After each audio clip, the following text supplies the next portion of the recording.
Over the last 30 to 40 years, we've been witnessing an absolutely unique phenomena. The People's Republic of China, whatever you think about it, and I'm not really here neither to condemn nor to endorse anything about it, but if you have eyes to see, you will see economic development achieving things nobody thought were possible. Nobody understood in those days what the Chinese were doing. And in those days, it was only the beginning, and you could be excused for not paying all that much attention. They were one of many very poor countries in the world who were trying to stop being poor countries in the world. Americans might have read the novel by Pearl Buck, The Good Earth. If you ever did read that book, we had to in high school. Well, you learned what the poverty was like. It was, for a suburban kid like me, it was hard to get my head around what that kind of poverty is like.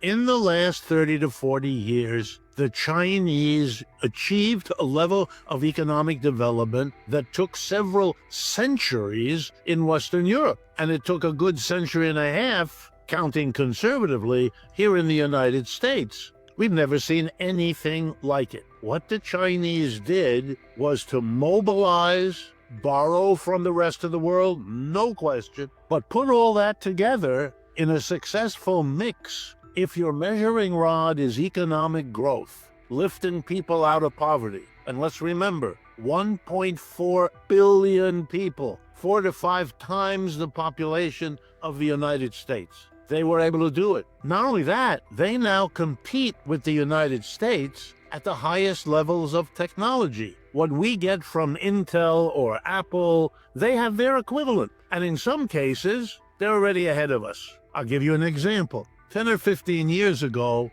every major car-producing company in the world undertook a program to develop the electric car, the electric vehicle, to replace the fossil fuel-burning oil and gas vehicle. And we have many examples of that being produced. However, one example outranks everybody else. The electric cars of China are better and cheaper than anybody else's. They won the competition. That happens all the time. Other companies in other countries at other times won equivalent competitions. The response of the United States has been to impose a tariff to make the better, cheaper electric car from China unaffordable. The current rate of tariff applied by the Biden government is 100%. So, for example, if the electric car from China costs you $30,000 that have to be sent to China to pay for the car, you've got to give them to the car dealer $30,000 to pay off the Chinese, and another $30,000, 100%, goes to Uncle Sam,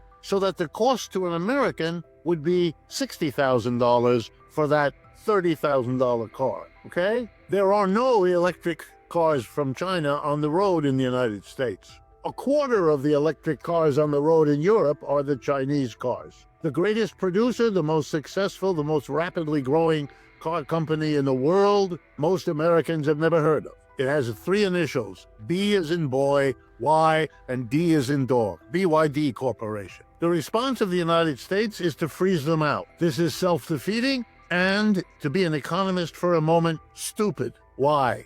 Everywhere else in the world, as the transition to electric vehicles is underway, every competitor of the United States across all industries will be able to buy the best car at $30,000 with which to compete with the American company, whereas the American company is going to have to pay more than $30,000 for the non-tariff equivalent, which will cost you $40,000 to $50,000 for an inferior vehicle. When I went to school and they taught me economics, this is somewhere between self-defeating and stupid, and a little bit of both. When I got my PhD in economics at Yale years ago, my classmate was a woman. I remember her because she was unusual. Her name was Janet Yellen, okay? She's now the Secretary of the Treasury in the United States government. I know that she knows it's self-defeating. She knows it's stupid. She's out there advocating it because that's the position of the government. The United States is losing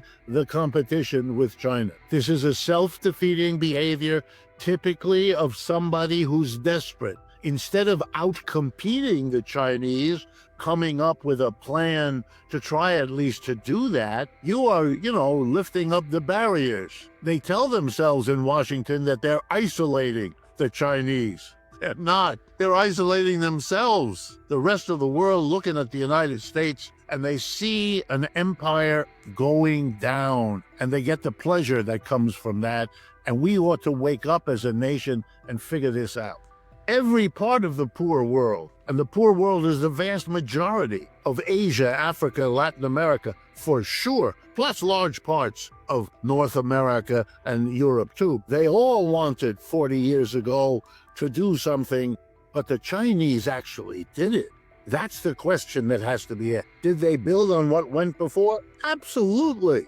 Absolutely they did. The Chinese, for example, and this is misrepresented in the West, again, for defensive reasons, people say the Chinese built on the West's technology. That's true. Of course that's true. But the Chinese didn't do that in any mysterious way. 25 years ago, they made a decision that they would say to the developed world whom they hoped to imitate, the United States, Western Europe, Japan, and so on. We will give you a deal. We understand you're capitalists. We understand that profit is the bottom line, blah, blah, blah. And here's what we're going to give you. Two things. Number one, an educated, disciplined, incredibly cheap labor force. And number two, the biggest growing market in the world. In a business school, we tell budding young entrepreneurs, if you want to know where to go and focus your energy, go where the labor is cheap and the market is growing. Okay, they went to China. And they went because they did exactly what we told them to do. They made a ton of money. That forced all of those who were not yet ready to do that to realize if you don't go to China too, these guys are going to outcompete you. They're going to bring that stuff back, made with cheaper labor, and they have the Chinese market. General Motors now sells more cars in China than it does in the United States. These are the developments, and everybody wanted to do it, but the Chinese did it. And the whole organization called the BRICS is an organization that is internationalizing the Chinese model. And that, too, ought to worry the United States a great deal more than it currently does. The 20th century bequeaths to us, let's call it the Anglo-American, mostly private economic system, private enterprise, private capitalist, profiting, all of that, and bequeaths of the Soviet Union.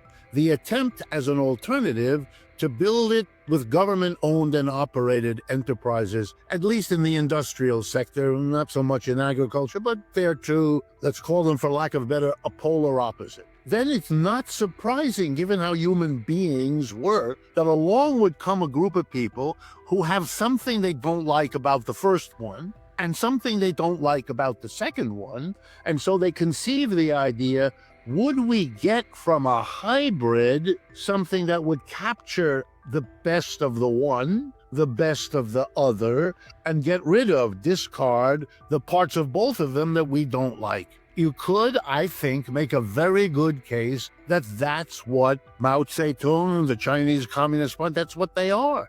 People forget, but they shouldn't, that in the 1960s, Soviet Union and their protégés in China came to war with one another. They did not agree on things that would make them shoot at each other's people and hurt each other. I mean, the divisions were very profound. So no one should be surprised that the Chinese made the decision to welcome foreign enterprise. Bring us your technology because you are ahead of us in a dozen ways, which they said. If you read Chinese journals, they've been full of that for years. Much of what those Chinese journals did was to take from the United States and try to figure out how to do the same thing a little bit better. But 90% of what they did was learn from the United States, and they paid for that in all the ways they normally. Nobody stole the tech. That's childish. Nobody put a gun to the heads of the American companies that went over and made the deal. We will give you our technology. We'll show it to you. We'll teach it to you.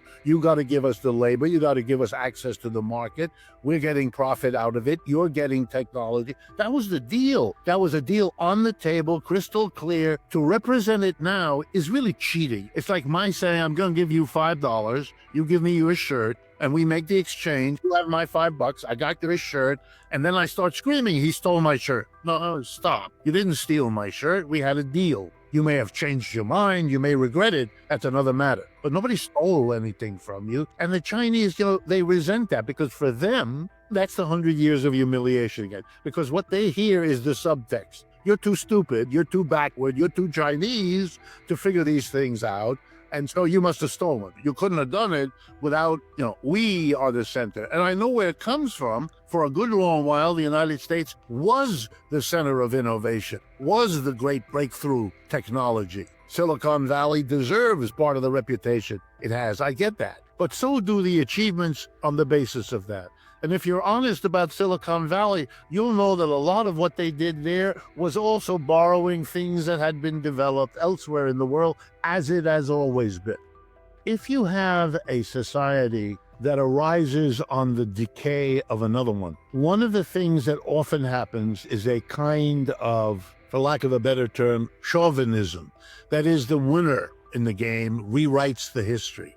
And in that history, their own people, their own communities are the dynamic, are the breakthrough, are the, and the achievements of others are second rate or they're downplayed. And then it's not a big step until they're forgotten altogether. For me, the example is baseball. When I was young, I was in love with American baseball. And I was in love with a sport that I understood was white. And I remember occurring to me, why are there no black people into baseball? And the answer was, they don't do that, or they can't do that. I was around early enough that I remember the importance of Jackie Robinson as the breakthrough black player. Nowadays, we understand that black people, to be as mild about it as I can, are very good at sports and are very important in our professional sports, like overwhelmingly so. And that they were, now you get the idea, they were not out of the game because of their athletic skills. There were other reasons. And the same thing I think applies here. If your economy is based in a certain way of making decisions, then your civilization rises and falls on that basis. The collapse of the Chinese empires of the past was that they were built on, to use the language of economics, a feudal class structure, a class structure of lords and serfs, like what we had in Europe, in the 1,000 years between the end of Rome and the Renaissance, or however you want to date it, it doesn't matter. But that system, which enabled European feudal society to achieve remarkable things, also was the seeds of their own downfall. And why do I say that? Because it's directly applicable to what's the China story. China wants to cash in on all the achievements of private capitalism, which are significant, modern industrialization, all of that. But they are also aware, partly because of their ideology, that what can carry you forward can also drag you down. And you've got to be careful to understand that possibility, to be alert for it, and not to miss it when it comes. And here's how it came to the United States and China. We innovate in this country insofar and when it is profitable to somebody to develop it. Somebody sees, I can make a ton of money doing it this way or this new way. We celebrate that, we are proud of it, and it achieved a lot. I'm the last one to deny it. I teach that material to my students. What did the Chinese do? They said, yes, but if you make that the key, if the only innovation program you undertake is the one that is privately profitable, you are going to miss opportunities, you are going to underfund opportunities, and it's going to drag you down. We in China, this is how they explain it. We in China say, half the economy, you do that private profit-driven technological, do it, and we'll let you become millionaire. After the United States, China is the second country in terms of the number of private millionaires and billionaires that they have. So they've allowed that to happen. But in the other half of the economy, we're not doing that. We're going to make decisions about economic development, including technological change, based on the social objectives the Communist Party and its government define. So, for example, we want to be ahead of the United States in certain new areas. We didn't have private enterprise to undertake it. Who cares? We'll do it. We'll do it. Maybe the private will catch on later and they'll do it. Okay, then we'll do something else. But as long as we're going to make decisions, and there's the solution. They are able to say, we're going to invest in things that Americans don't. Is it because Americans can't? No. Do we lack the technology? No. Do we have the scientists who can do it? Yes. But we have an economic system that is so set up that those opportunities that aren't now privately profitable get the short end of the stick. They're not never there, but they are the ones that we dream about, but we don't invest in. They don't do that. When they talk, they say, is profit important to us? Yes. Is it the beginning and the end of the conversation? Oh, no, not the bottom line. It is one among a set of objectives, and our strategy is focused on all those objectives, not the prioritization of private profit. By the way, that's what they mean when they say socialism. That's what they mean.